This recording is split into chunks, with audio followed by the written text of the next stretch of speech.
Bem-vindos a mais uma aula do curso de Fundamentos de Biologia Molecular.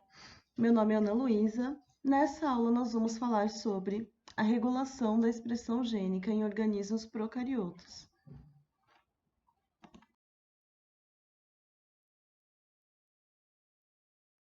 Nessa aula, iremos ver como acontece a regulação da expressão gênica em bactérias. Iremos também ver o operon LAC, o operon TRP e o processo de atenuação. O processo de regulação gênica em bactérias permite que a bactéria responda a mudanças no ambiente, alterando a sua expressão, dependendo do ambiente em que ela está inserida.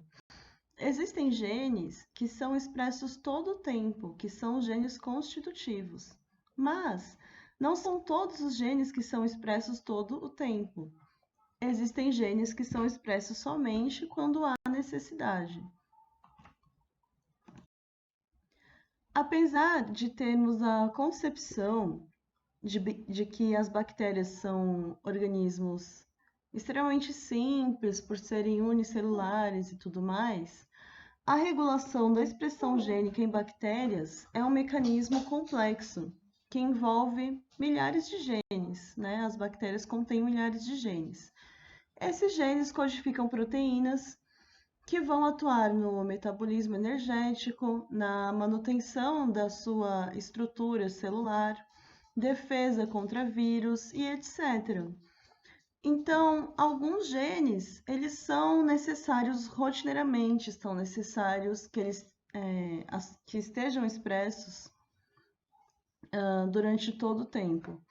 E outros genes somente são necessários em algumas ocasiões. Então, essa forma de regulação gênica permite que a bactéria ela expresse somente aqueles genes que são necessários. E isso acontece porque os organismos eles evoluíram de forma a economizar energia. Então, o quão melhor eles conseguem usar essa energia de forma mais inteligente, isso faz com que eles tenham um maior sucesso evolutivo. Portanto, as células não expressam todos os genes a todo tempo. Vamos a alguns pontos importantes a respeito da regulação gênica em bactérias. Um deles é que os genes bacterianos, eles são frequentemente encontrados em operons. Os genes desse operon, eles são transcritos em grupo e possuem um promotor único, então eles são transcritos como uma unidade. Cada operon contém sítios de ligação para proteínas reguladoras, e essas proteínas reguladoras podem se ligar a moléculas que vão ajudar ou prejudicar a sua ação, podem torná-las ativas ou inativas. Alguns operons não são expressos constitutivamente, ou seja, a todo momento. Eles são induzíveis quando é necessária a transcrição daqueles genes. E outros são expressos constitutivamente e eles são reprimidos quando não são mais necessários aqueles genes. Portanto, alguns operons são induzíveis e outros são repressíveis. Existem, então, mecanismos para regular os genes que serão expressos. Existem moléculas reguladoras que podem se ligar ao DNA próximo ao gene, que vão promover ou bloquear a sua transcrição. Para isso, elas agem sobre a RNA polimerase, que é a enzima que atua no processo de transcrição gênica. O operon, portanto, é um conjunto de genes relacionados que estão agrupados no cromossomo e são transcritos por um único promotor, funcionando como uma unidade. O promotor também faz parte do operon. Ele é o sítio de ligação da RNA polimerase. Portanto, a RNA polimerase liga-se no promotor e dá início à transcrição dos genes do operon. Esse sistema é bem comum em bactérias, mas não é muito encontrado em eucariontes, e diz respeito a genes que atuam no mesmo processo. Então, a expressão desses genes, ela é necessária simultaneamente, naquele momento, naquela célula. O operon contém sequências de genes que vão codificar proteínas, um promotor, que é o sítio de ligação da RNA polimerase, e contém também sequências de DNA reguladoras, que controlam a transcrição dos genes do operon. São sítios de ligação para proteínas reguladoras. Se nós pegarmos, então, uma célula bacteriana com seu DNA circular e ampliarmos um pedaço desse DNA, nós podemos ver que existe, então, o operon, contendo uma região promotora, que é onde a RNA polimerase se liga para fazer a transcrição, e os genes desse operon, que são genes que vão ser transcritos no mesmo RNA mensageiro. Então, aqui nós temos os genes 1, 2 e 3. Esses genes serão transcritos pela RNA polimerase como uma unidade. Eles vão ser transcritos no mesmo RNA mensageiro e vão dar origem a 3 proteínas que terão uma função nessa célula. Normalmente, a função desses genes ela está relacionada, então são genes que atuam no mesmo processo.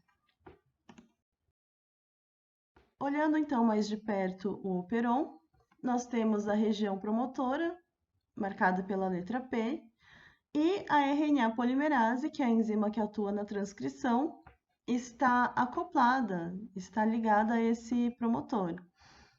Então, ela faz a transcrição dos genes do operon, os genes 1, 2 e 3, no mesmo RNA mensageiro.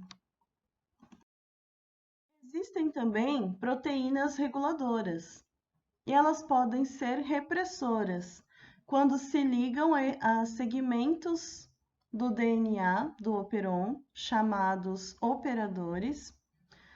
Quando essas proteínas repressoras se ligam no operador, ele reduz a transcrição, então impede a ação da RNA polimerase. Isso acontece porque essa proteína repressora ligada no operador fica no meio do caminho, impede a ação da RNA polimerase.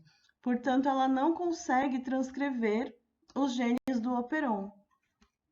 A figura ilustra esse processo. Portanto, nós temos aqui no operon o promotor, o operador, ao qual está ligada a proteína repressora, e a RNA polimerase. Então, quando a proteína repressora está ligada no operador, a RNA polimerase não consegue se ligar ao promotor, não consegue, então, dar início à transcrição dos genes do operon, e o RNA mensageiro não é feito. Assim como existem as proteínas repressoras, existem também proteínas reguladoras que são ativadoras. Então, elas se ligam ao sítio de ligação e aumentam a transcrição do operon, ajudam, auxiliam a ação da RNA polimerase. Nós temos, então, nessa figura, uma proteína reguladora ativadora ligada ao seu sítio de ligação no DNA do operon, mostrando que quando essa proteína ativadora está ligada no seu sítio de ligação, ela não impede a ação da RNA polimerase, pelo contrário, ela auxilia essa ação. Então, a RNA polimerase, ela consegue transcrever esse DNA livremente, fazendo vários RNAs mensageiros daqueles genes do operon. Por sua vez, essas proteínas reguladoras, elas podem ser ativadas ou inativadas por pequenas moléculas que estão no ambiente celular, que se ligam a essa proteína, alteram a sua conformação e alteram também a sua capacidade de se ligar ao DNA. Um exemplo da ação dessas pequenas moléculas que podem alterar o funcionamento das proteínas reguladoras, nós temos aqui nessa figura, quando a proteína ativadora ela não está ligada a essa molécula, ela não consegue se ligar ao DNA. Já quando ela está ligada a essa molécula, ela muda a sua conformação, consegue se ligar ao DNA e vai então facilitar a ação da RNA polimerase para que ela possa transcrever os genes do operon. Como nós falamos, os operons eles podem ser induzíveis. Nesse caso, eles são ativados por um indutor. Um exemplo é o operon LAC, que nós vamos falar mais para frente. Ou podem ser repressíveis, quando são inativados por um correpressor. Um exemplo é o operon TRP, que nós também vamos ver nessa aula. Vamos começar então pelo operon LAC. O operon LAC codifica genes que estão envolvidos no metabolismo do açúcar lactose. Ele é expresso somente quando a lactose está presente no meio e a glicose está ausente. Isso é porque a bactéria prefere utilizar a glicose como fonte de energia. A glicose é um açúcar mais simples e mais fácil de ser quebrado. Portanto, a bactéria só vai precisar metabolizar lactose para usar como fonte de energia se as concentrações de glicose no meio estiverem muito baixas. Existem então reguladores que ligam ou desligam esse operon em resposta aos níveis de lactose e glicose nas células. Uma dessas proteínas reguladoras é o repressor LAC. Ele detecta a lactose. Quando detecta a lactose, bloqueia a transcrição dos genes do operon. Já quando a lactose não está presente, para de atuar como um repressor, não bloqueando então a expressão dos genes do operon. Então, os genes do operon serão transcritos. Existe também a proteína CAP, que é a proteína ativadora de catabólitos. Ela detecta os níveis de glicose através dos níveis de AMP cíclico. Ativa, portanto, a transcrição dos genes do operon quando os níveis de glicose são baixos, para que sejam transcritos os genes do operon e para que possa ser feita a metabolização da lactose, já que a glicose não está presente. Sendo assim, a lactose é alimento para as bactérias somente quando a glicose não está presente, porque ela requer mais energia para ser quebrada. Para utilizar a lactose, a bactéria precisa expressar o operon LAC. Esse operon codifica enzimas necessárias à absorção, metabolismo e transporte da lactose para dentro da célula. Para expressar o operon LAC, que contém genes que atuam no metabolismo da lactose, a lactose deve estar disponível e a glicose deve estar indisponível, porque se tiver glicose, a bactéria prefere utilizar a glicose como alimento. Mas, se ela está indisponível, ela precisa criar meios de metabolizar essa lactose para que ela possa ser utilizada como fonte de energia.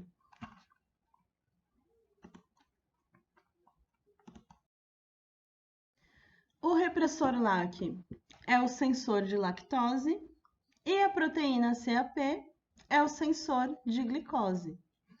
Ambos se ligam ao DNA do operon e regulam a transcrição do operon, regulam a transcrição dos genes que vão atuar no metabolismo da lactose. Como funciona, então, a estrutura do operon LAC? Existem 3 genes, eles são transcritos como uma unidade, estão sob controle de um único promotor. Esses genes são o LAC-Z, que ele codifica uma enzima que quebra a lactose, o LAC-Y codifica uma enzima que transporta a lactose para dentro da célula, e o LAC-A codifica uma outra enzima que também atua no metabolismo da lactose. O operon LAC contém também sequências de DNA reguladoras, que são regiões às quais as proteínas reguladoras, aquelas 2 proteínas que a gente falou, o repressor LAC e a CAP, se ligam para controlar a transcrição do operon. O operon LAC contém também o promotor, que é o sítio de ligação da RNA polimerase, e o operador, que é o sítio de ligação da proteína repressora, a proteína repressora LAC. Quando a proteína repressora LAC está ligada no operador, a RNA polimerase não consegue se ligar ao promotor e dar início à transcrição. Isso acontece porque esse complexo fica no meio, né? Evita a ação da RNA polimerase. Então, não são transcritos os genes do operon. Já o sítio CAP, ele atua na regulação positiva. Então, quando a proteína CAP está ligada no seu sítio de ligação, isso favorece a transcrição dos genes do operon, porque ajuda a RNA polimerase a se ligar ao promotor e iniciar, então, a transcrição do operon. Então, aqueles genes do operon serão transcritos, e isso irá gerar RNA mensageiro contendo esses genes.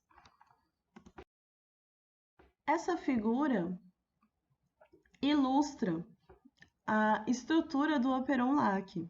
Então, nós temos o sítio CAP, que é onde se liga a proteína CAP, que é aquela que vai atuar na regulação positiva, auxiliando a ação da RNA polimerase, fazendo com que sejam transcritos os genes do operon. Temos o promotor, que é a região onde se liga a RNA polimerase, e temos o operador, que é a região onde se liga a proteína repressora. Quando essa proteína repressora está ligada no operador, ela impede a ação da RNA polimerase. Então, os genes LAC-Z, LAC-Y e LAC-A não serão transcritos. Não serão transcritos, portanto, os genes que codificam enzimas que atuam no metabolismo da lactose.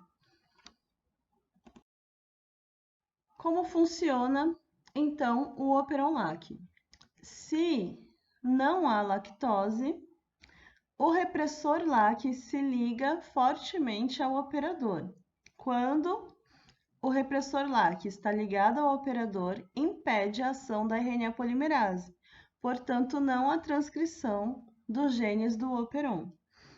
Quando há lactose, a proteína repressora perde a capacidade de se ligar ao operador. Portanto, não fica no meio do caminho da RNA polimerase, ela consegue fazer a transcrição daqueles genes. O operon LAC, ele geralmente é inativo, porque ele só vai ser induzido na presença de um indutor, ou seja, na presença de lactose. Isso é porque, normalmente, a bactéria prefere usar glicose como alimento. Ela só vai usar lactose como alimento quando os níveis de glicose forem baixos e houver lactose no meio.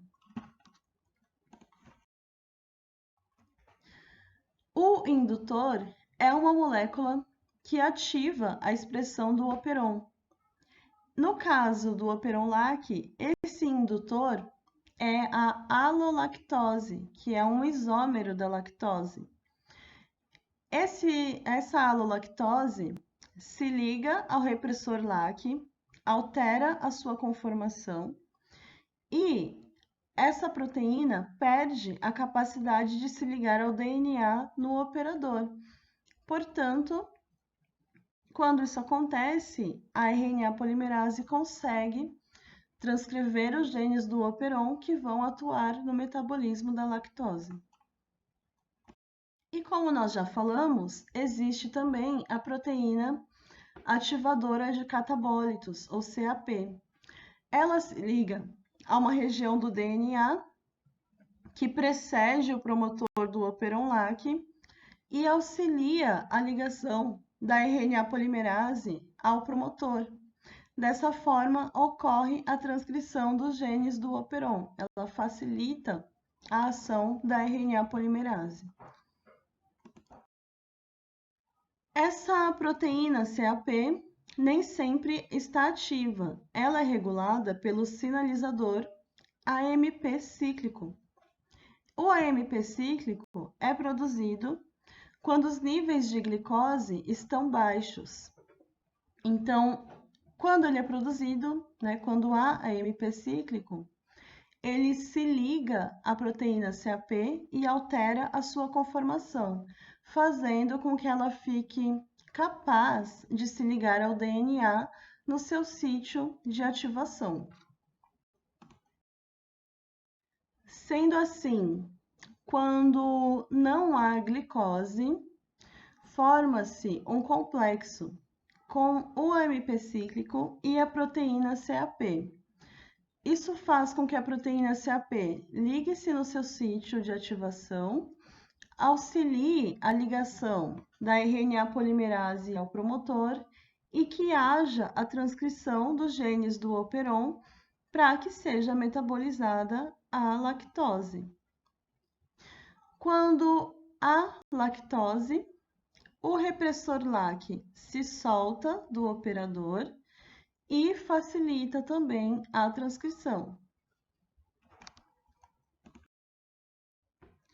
Vamos mostrar isso então com a ajuda dessa figura.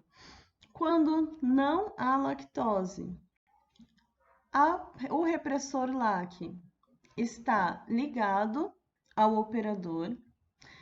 Isso bloqueia a ação da RNA polimerase, fazendo com que não haja a metabolização, com que não sejam transcritos os genes do operon, porque não há lactose, portanto, não há necessidade de se transcrever esses genes, não há necessidade das suas proteínas. Quando há lactose, a alolactose, que é um isômero da lactose, se liga ao repressor LAC, fazendo com que isso altere a sua conformação. Então, ela não consegue mais se ligar ao operador. Dessa forma, não fica mais no meio do caminho da RNA polimerase. Então, a RNA polimerase pode transcrever os genes do operon para que sejam codificadas aquelas enzimas que vão atuar no metabolismo da lactose. Por sua vez, quando há pouca glicose, é produzido AMP cíclico, ele se liga à proteína CAP, que por sua vez se liga ao seu sítio de ligação, que é anterior ao promotor. Isso auxilia a RNA polimerase a se ligar ao promotor, facilitando a transcrição dos genes do operon. Então, há altos níveis de transcrição quando os níveis de glicose são baixos. Quando há muita glicose, não é produzido AMP cíclico. ele é produzido em baixas quantidades. Não se liga à proteína CAP. Dessa forma, a proteína CAP não se liga ao seu sítio de ativação. Então, ela não facilita a ação da RNA polimerase.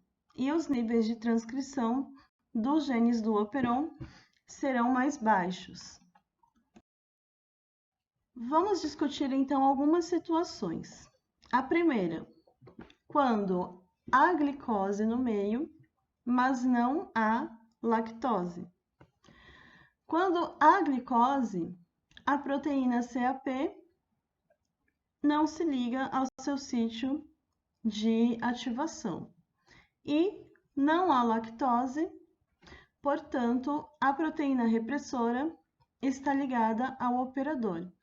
Dessa forma, não são transcritos os genes do operon. Porque, como há glicose, a bactéria prefere utilizar a glicose como alimento.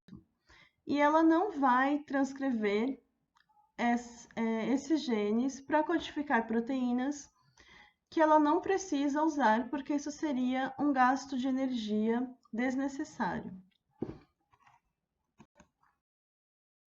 Uma outra situação. A glicose está presente, mas também há lactose.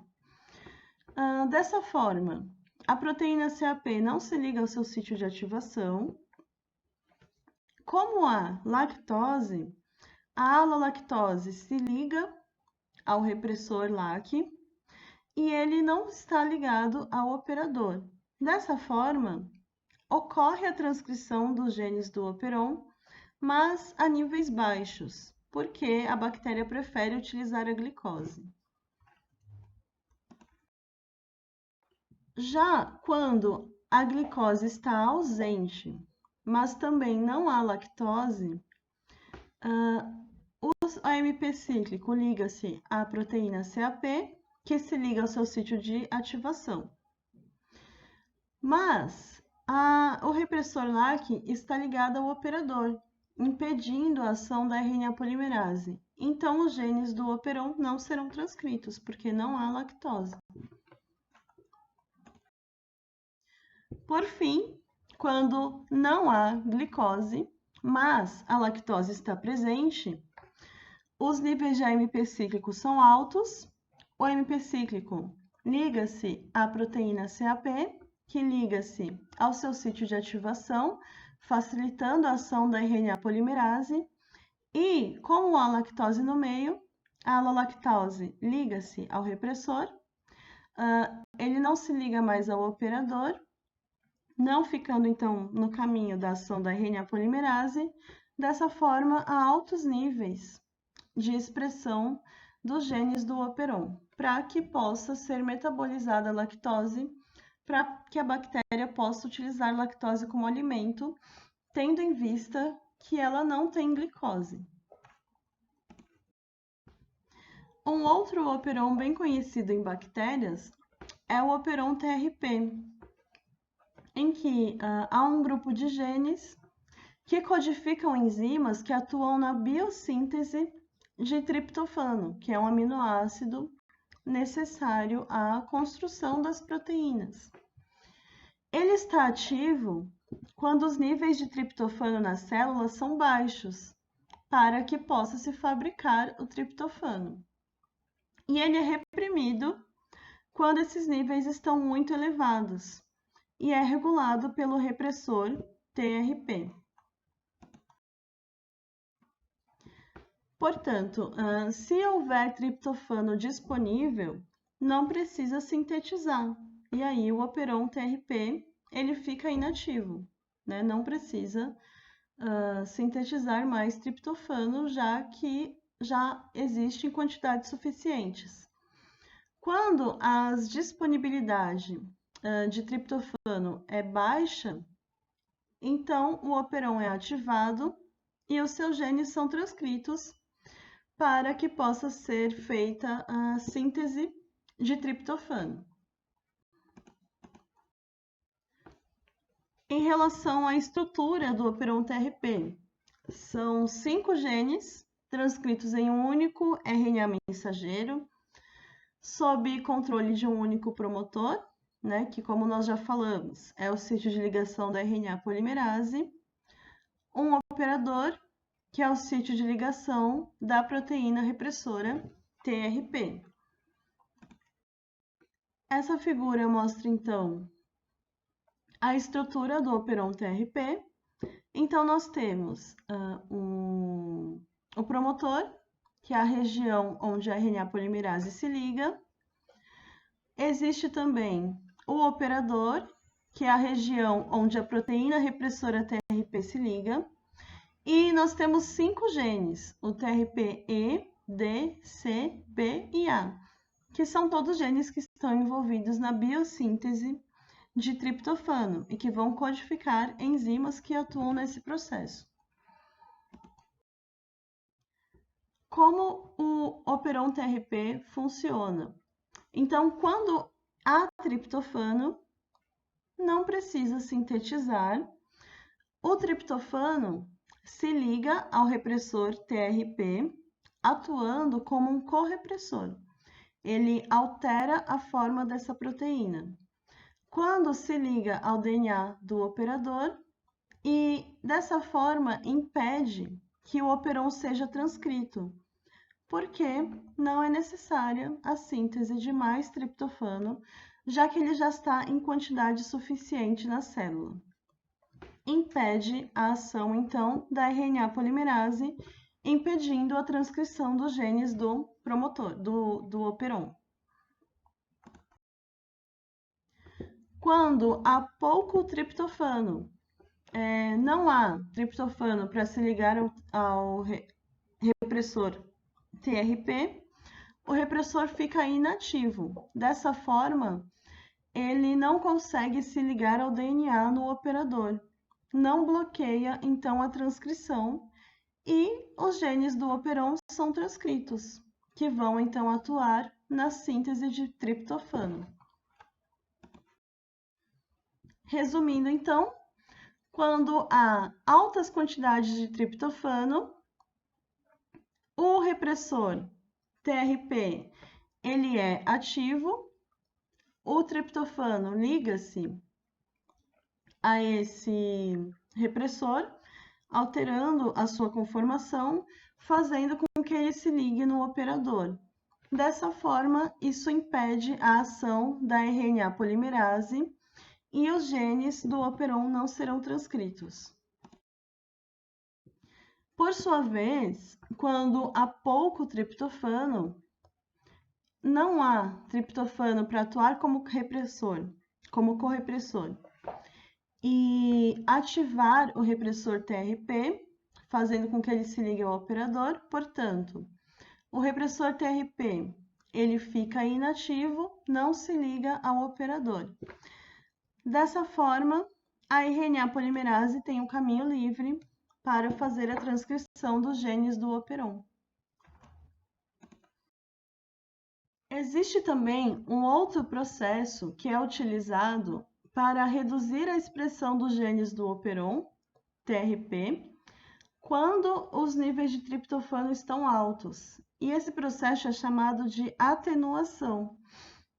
Em vez de atuar bloqueando a transcrição, impede o término dessa transcrição. Então, faz com que a RNA polimerase pare a transcrição antes do que ela deveria.